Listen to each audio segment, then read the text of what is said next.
আসসালামু আলাইকুম। তাতে কি এটি প্রমাণিত হয় শেখ হাসিনা নাই, বাংলাদেশে বিদেশি বিনিয়োগও নাই? বিদেশিরা বাংলাদেশের প্রতি আস্থা রাখতে পারছে না, বাংলাদেশ থেকে তারা মুখ ফিরিয়ে নিচ্ছে, তারা আর বাংলাদেশকে সঠিক জায়গা মনে করছে না বিনিয়োগের জন্য। শিল্প কারখানার চাকা ঘুরছে না, তেল নাই, বিদ্যুৎ নাই। শিল্প কারখানাগুলো তাদের সক্ষমতা অনুযায়ী উৎপাদন করতে পারছে না। সক্ষমতার প্রায় 50% কম উৎপাদন করতে হচ্ছে শিল্প কারখানায়। তার মূল কারণ হলো বিদ্যুৎ নাই, গ্যাস নাই। সর্বশেষ তথ্য মতে সারা বাংলাদেশে প্রায় 900 টেক্সটাইল ফ্যাক্টরি বন্ধ ঘোষণা করা হয়েছে। তারা উৎপাদন টোটালি বন্ধ করে দিয়েছে গ্যাসের অভাবে।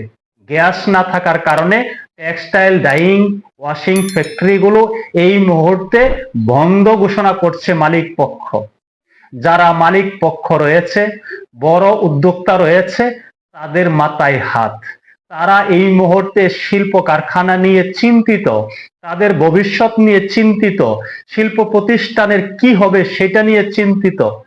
আর যারা ছোট খাটো উদ্যোক্তা, নতুন উদ্যোক্তা, তাদের কিন্তু পাছায় বাস।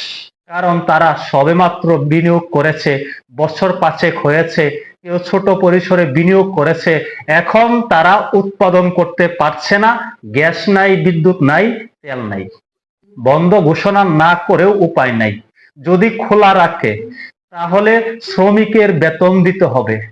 যদি শ্রমিকের বেতন না দিতে পারে তাহলে কিন্তু তাদের পিঠের চামড়া থাকবে না। শ্রমিকরা প্যান্ট খুলে নিয়ে যাবে, পিঠের চামড়া তুলে ফেলবে। যার কারণে তারা উৎপাদন টোটালি বন্ধ করে দিয়ে ফ্যাক্টরি বন্ধ ঘোষণা করছে।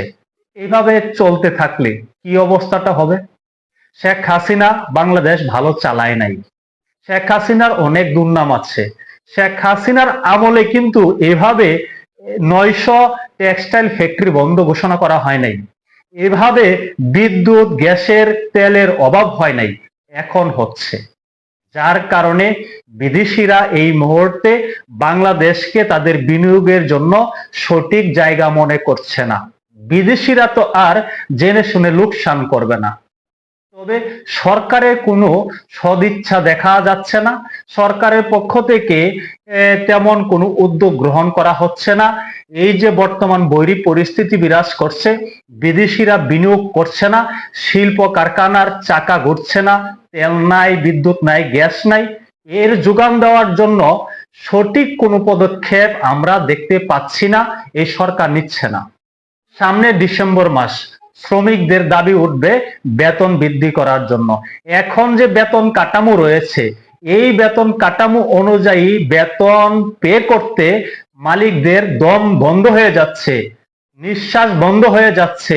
তারা শ্রমিকদের বেতন দিতে পারছে না। যখন শ্রমিকদের আবার নতুন করে মজুরি বৃদ্ধি করতে হবে, তখন তারা কি করবে? এবং বাংলাদেশে এখনো কিন্তু রাজনৈতিক উত্তেজনা বিরাজ করছে, বৈরী পরিস্থিতি বিরাজ করছে। কোনো অবস্থাতেই বিদেশিরা বাংলাদেশকে বিনিয়োগের জন্য নিরাপদ স্থান মনে করছে না। তাই অনেকেই বলছে আগেই ভালো ছিল, শেখ হাসিনাই ভালো ছিল। শেখ হাসিনাও ছিল, বিদেশি বিনিয়োগও ছিল। শেখ হাসিনাও নাই, বিদেশি বিনিয়োগও নাই, টোটালি বন্ধ হয়ে যাচ্ছে। যদি শিল্প কারখানার চাকা না ঘুরে, গার্মেন্টস ফ্যাক্টরি বন্ধ হয়ে যায়, যেভাবে টেক্সটাইল গুলো বন্ধ হয়ে যাচ্ছে, তখন কিন্তু লক্ষ লক্ষ মানুষ বেকার হয়ে যাবে। তখন কিন্তু চরম অর্থনৈতিক মন্দা দেখা যাবে। এখনো কিন্তু অর্থনৈতিক মন্দা রয়েছে, এটা সরকারের পক্ষ থেকে অনেকবার প্রকাশ করা হয়েছে। টেক্সটাইল ফ্যাক্টরি বন্ধ ঘোষণা করা হয়েছে, সেই শ্রমিকরা কিন্তু বেকার। তারা এখন কি করবে চোখে পথ দেখতেছে না, তারা বেকার জীবনযাপন করছে। গতকালকে আরেকটি তথ্য পাওয়া গেল, ময়মনসিংহ বিভাগের প্রায় 20টি ফ্যাক্টরি অনির্দিষ্টকালের জন্য বন্ধ ঘোষণা করা হয়েছে। কারণ তাদের ক্রয়াদেশ নেই, তারা উৎপাদন করতে পারছে না, ভায়াররা তাদের প্রতি সন্তুষ্ট না, তারা ভায়ারদের চাহিদা মোতাবেক উৎপাদন করতে পারছে না। বায়ারদের একটা চাহিদা আছে যে এত দিনের মধ্যে কাজটা তুলে দিতে হবে, শিপমেন্ট করতে হবে। কিন্তু বিদ্যুৎ, গ্যাস, তেলের অভাবে ফ্যাক্টরিগুলো পরিপূর্ণ উৎপাদন করতে পারছে না, যার কারণে বিদেশিরা বাংলাদেশ থেকে মুখ ফিরিয়ে নিয়ে যাচ্ছে। সর্বশেষ সরকারের পক্ষ থেকে ঘোষণা করা হয়েছে বর্তমানে যে গ্যাসের ক্রাইসিস আছে এটা পরিপূর্ণ মোকাবেলা করতে 2 বছর সময় লাগবে। এখন 2 বছর পর্যন্ত বিদেশিরা কি বাংলাদেশের দিকে তাকিয়ে থাকবে? তারা লোকসান করবে ব্যবসায়, তারা অন্যত্র চলে যাচ্ছে, ভারতে চলে যাচ্ছে, শ্রীলঙ্কায় চলে যাচ্ছে, ভিয়েতনামে চলে যাচ্ছে, চীনে চলে যাচ্ছে। যে শ্রীলঙ্কা দেউলিয়া হয়েছিল সেই শ্রীলঙ্কা কিন্তু ঘুরে দাঁড়িয়েছে। এখন বিদেশিরা শ্রীলঙ্কাকে নিরাপদ মনে করছে বিনিয়োগের জন্য, তারা শ্রীলঙ্কায় চলে যাচ্ছে। এই যে পরিস্থিতি, শিল্প কারখানা যদি সঠিকভাবে না চলে তাহলে কিন্তু কারো পিঠের চামড়া থাকবে না।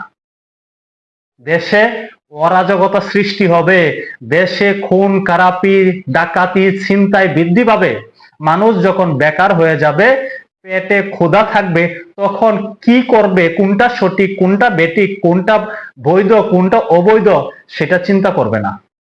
পেটের ভাত জোগাড় করতে মানুষ যে কোনো কিছু করতে পারে।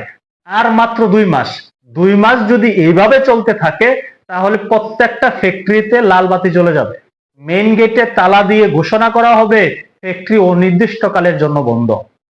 আর বন্ধ ঘোষণা করেও মালিকরা কিন্তু শ্রমিকদের বেতন ঠিকমতো দিতে পারবে না, কারণ তারা অলরেডি লোকসানে আছে।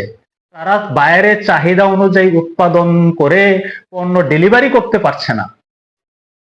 জানি না কি হয়, তবে এর থেকে পরিত্রাণ পাওয়ার জন্য অবশ্যই কার্যকর পদক্ষেপ নিতে হবে সরকারকে, না হলে এই সরকারের প্রতি শ্রমিকরা অনীহা প্রকাশ করবে, তখন কিন্তু সেটা মোকাবেলা করা সরকারের জন্য দায় হয়ে যাবে, সেই পরিস্থিতি মোকাবেলা করতে পারবে না। তবে আমরা চাই দেশটা ভালো করে চলুক, শেখ হাসিনা নাই, বিদেশি বিনিয়োগ বন্ধ, এ থেকে পরিত্রাণ ঘটাতে হবে। না হলে পরবর্তীতে দেখা যাবে মালিক পক্ষ শ্রমিক পক্ষ দাবি তুলছে শেখ হাসিনাই ভালো ছিল, যদি আপনারা দেশ চালাতে না পারেন তাহলে শেখ হাসিনাকে নিয়ে আসেন। আবার এমনটাও বলতে পারে আপনারা বিদায় হন, আমরা শেখ হাসিনাকে নিয়ে আসতেছি। জানি না কি হয়, তবে পরিস্থিতি ভালো না, মন্দা পরিস্থিতি চলছে। শিল্প কারখানার মালিকরা এখন আর ঘুমাতে পারছে না, দুশ্চিন্তা তাদেরকে গ্রাস করে খাচ্ছে। শ্রমিকরাও দুশ্চিন্তায় রয়েছে, শ্রমিকরাও উদ্বেগ উৎকণ্ঠায় জীবনযাপন করছে। ভালো থাকবেন, আল্লাহ হাফেজ।